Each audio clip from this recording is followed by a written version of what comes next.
Hello, everyone. Welcome back to It's Giving Health, a podcast by Advanced Community Health dedicated to educating our community on a wide variety of health topics. I'm your host, Donnae Ward.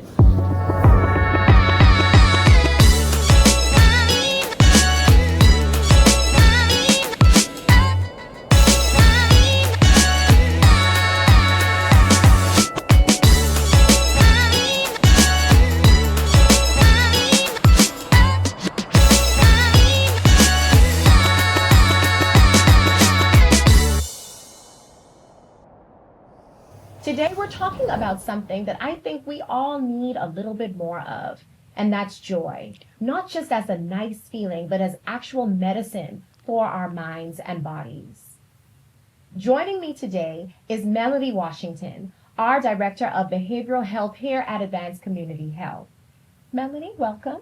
Thank you. Thank you for having me. Yes, tell us a little bit more about yourself. Let's see. I've been at Advanced Community Health for 7 years, and I have been in the field in some way, shape, or form for more than 15 years. But just excited about being able to talk through Breakthrough, our outpatient therapy, our department, not only for mental health, that includes psychiatry, includes psychology, and of course, therapy. Okay, good stuff. So today we're diving into how joy, and I mean real, intentional joy, impacts our mental health, our physical health, and our overall well-being. And trust me, this conversation hits different because we're living in times where joy can feel hard to come by. But here's the thing. Joy isn't just a luxury. It's actual healing. We've got some hot takes today. Your poll results are in, and they're really interesting. Plus, we're answering your questions in Let's Check the Mail. Before we dive in, a quick reminder. If you want to enter our monthly giveaway and see us do something fun on camera, check out our hot seat episode at the end of the month. It's short, it's joyful, and it drops every third Wednesday. Link will be in the show notes. But for now, settle in, maybe grab something that makes you smile because we've got a lot to cover today. All right, so it's time for our hot takes. Okay. The segment dedicated to addressing today's spiciest topics. Today, we're getting real about joy, mental health, and what's been taught about both, right? So hot take one, we've been taught that suffering makes us strong, but joy heals us faster. So the take is there's this idea in our culture, especially in Black and brown communities, that struggle builds character and you have to suffer to be worthy. Come on now. But you're constantly pushing through pain without letting yourself feel joy. That's not strength. That's trauma. Right. Joy isn't frivolous. It's survival. It's resistance. It's medicine. So what do you think about this idea that we have to earn joy through suffering? Yeah, I disagree. I would like to say absolutely not. Okay. Right? Absolutely not. Yeah. Have to be bold with it, right? There is a difference. Thank you for saying joy, right? There's a difference between joy and happiness, right? And I think we often use it interchangeably. One of the biggest pieces is, I definitely understand happiness. That's what we do just as people, as America. There's this pursuit of happiness, right? However, if you're even looking at happiness, the way that the word is constructed, HAP, right? HAP. You've heard of the word happenstance, right? The idea is that happiness is based upon the circumstances, right? And that's just not fair, right? Because if the circumstances are not that well, like you mentioned, like the struggle, then that means that our happiness is contingent upon the circumstance, right? Exactly. But, my argument, Donnae, is to make sure that we aren't focusing on pursuing happiness, but to pursue resilience, right? Finding purpose, finding meaning, finding a devotion, a reason for getting up and doing it every day, or essentially resilience. In this case, is equaling joy, right? Yeah. There is a difference between finding joy in hard times versus thinking that you don't deserve joy unless you suffered first. Exactly. It's hard to experience pain and struggle and happiness at the same time, right? Almost impossible. But we can experience pain. We can experience trauma experiences, and despite of, make sure that we have access to that joy and what brings us out, right? Perfectly said. Yeah. Okay. So it's time for hot take number 2. Okay. I'm excited. The first one was so good. I know. So if your job, relationship, right, or life situation steals your joy every single day, that's not normal, and you don't have to stay. Right. Right? Right. So the take is we're taught to be grateful, to stick it out. Don't complain. But if there's something that's like consistently draining your joy and harming your mental health, that's not a small thing to ignore. So you're allowed to choose yourself and leave. Correct. What do you, some might say, well, life isn't all about being joyful. But there's a difference between the hard seasons and then constantly being in survival mode, right? Correct. Absolutely. So what is your take on that? Yeah, I think that, so for instance, I like to work with couples. I want to use this example. Okay. You know, if you have an argument between a couple and one of the folks leave, right? And they'll say, Melody, I went for a walk. And I'll say, okay, that sounds good. That sounds good, right? And I said, well, while you were walking, what were you thinking about? Were you still thinking about the argument? Therefore, the walk in making sure that you take that time away was not functioning the way that it was supposed to take a break, right? Okay. So the idea is that whatever you do to make sure that you take the time to separate, to decompress from whatever is causing that stress, right? We like to go out to eat. We like to have conversations with friends, but we talk about work. We talk about stress. We talk about the pain. We have to be intentional. Exactly. You have to be intentional, right? And saying like, hey, I want to have this outing without talking about this stressful thing. I want to experience joy. Let's talk about everything else that makes me happy, not what makes me like stressed, right? Be intentional. Be intentional. Yeah. So these are conversations that we need to keep having. Absolutely. What do you think? Absolutely. So drop a comment or DM us on Instagram or Facebook. Seriously, your hot take makes things so much better. We might not even feature your response on social media. All right, poll time. Let's see what y'all had to say. We asked our viewers on social media, how often do you prioritize joy in your daily life? Every day, joy is a non-negotiable for me. A few times a week when I can.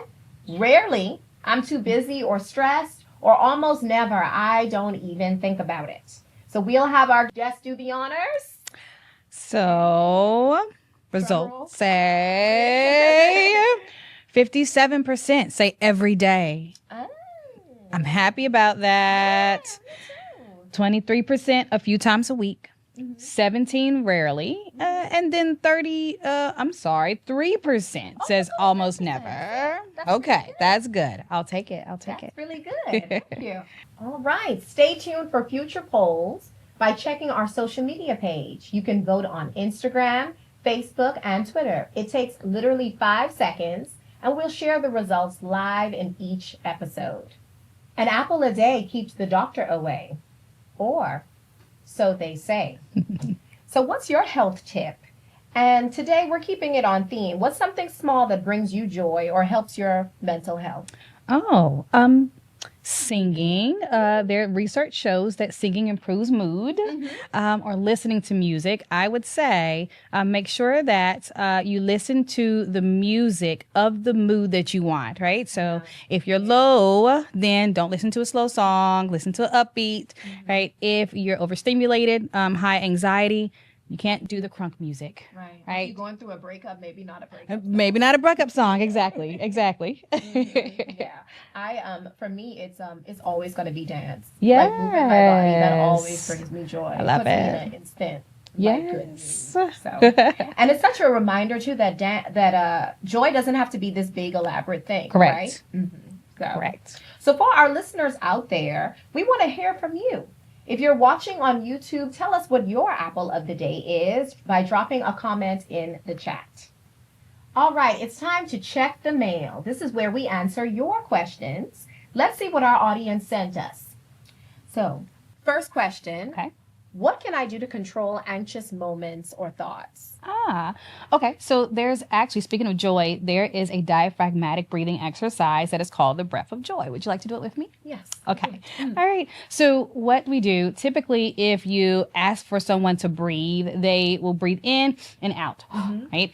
But what this does is you breathe in 3 times and exhale once. I'll do it. Okay. So first, you will access your core and you'll go the second one, you lengthen your spine like yoga, we reference. The third, all the way up. And then you exhale, letting it all go. Well, almost like a composer with music, right? But you are composing. You're composing your mood. You're composing your control over whatever is happening, right, to decrease that anxiety. So, all right. I like that. Thank you. You're welcome. Okay. All right. Second question. This is a good one. How do I prioritize myself among others, including children and family? How do I prevent myself from bringing stress home to my family? Okay. That's huge. That's huge. Because even when I'm reflecting on myself, like I have to remember, yes, I am a wife. I have 2 beautiful kids, but you have to pour into just who you are as a person, right? As a human being. So I would say, I know I referenced it a little bit earlier, in making sure that you are aware of those in your circle, right? So family, I like to say we have one hand at a time. I can be a mom. I can be a therapist. I can be a friend. I can be a counselor, but I ask for everyone to do one hand at a time, right? So if that family member, if that spouse, if their role is to be your spouse, identify a therapist, right? Don't expect for them to be both at the same time. If you have a friend, allow them to be your friend. Don't have your friend be your therapist at the same time, right? Yeah. Good tip. Okay, third question. How do I find joy as a senior citizen? Trying to navigate the losses associated with getting older. I feel I'm losing my independence, my friends, my health, and sometimes my mind. How can I find joy? Yeah, absolutely. Within geriatrics, that is huge. In therapy, we reference what's called Maslow's hierarchy of needs, right? And so what that says is that as a triangle, at the bottom level, those are your basic needs, right? Food, water, clothing, right? But as you go up, all right, the top that we often don't reference is to be able to give back to others, right? We are at that point in our life where we can pour into others because we have achieved all of those other things for life. So again, just going back to joy, right? Being able to identify what purpose do they have, and that purpose is in that time is to be able to pour into those who you raised, maybe those within your circle, family, grandchildren, children, friends. At that time, that joy should be how you pour into others. You've earned it. Finding community. Exactly. So important. Exactly. Exactly. Okay. And our last question from our audience. How do you reach past very real physical and emotional trauma to ignite your joy? Can I say, make sure you identify a great therapist, right? Yeah. And I want to say not a therapist, but a great therapist, right? I want to encourage everyone to know that sometimes it might take 1, 2, maybe 3, right, times, right? But it's important to have that therapeutic relationship to be able to get through trauma, because trauma is real. Trauma is real. And what we naturally do, just as human beings, is that we push down, right? We suppress. However, it's like a nightmare. The reference I like to say is that we normally don't want to talk about nightmares, right? However, not talking about the nightmare has this control over us and our mood. Right. Actually talking through the nightmare and processing it, and being able to determine what is real, how do I move forward. Talking about it is actually what allows that nightmare to no longer have that effect on us. So it's the same, right, for trauma. Thank you. You're welcome. So thank you to our listeners for submitting questions. Seriously, we love doing this segment and connecting with you all. Your questions make the show better. Stay tuned to your email and our social media for your chance to submit questions for future episodes. Thank you all so much for tuning in. We hope you enjoyed today's episode and took something valuable away. You can catch us every first Wednesday for the new episode of It's Giving Health, and every third Wednesday for our Hot Seat edition. You can find us on Apple Podcasts, Spotify, YouTube, or Podbean. Subscribe to Advanced Community Health at Advanced CHC to stay up to date on the latest episodes. Until next time, I'm Donnae Ward. I'm Melody Washington. And it's Giving Health. It's Raffle time. This episode, we are raffling off a 1-month membership to the YMCA. Our lucky winner is Kwanzaa Murray. Congratulations and thank you for participating in our raffle.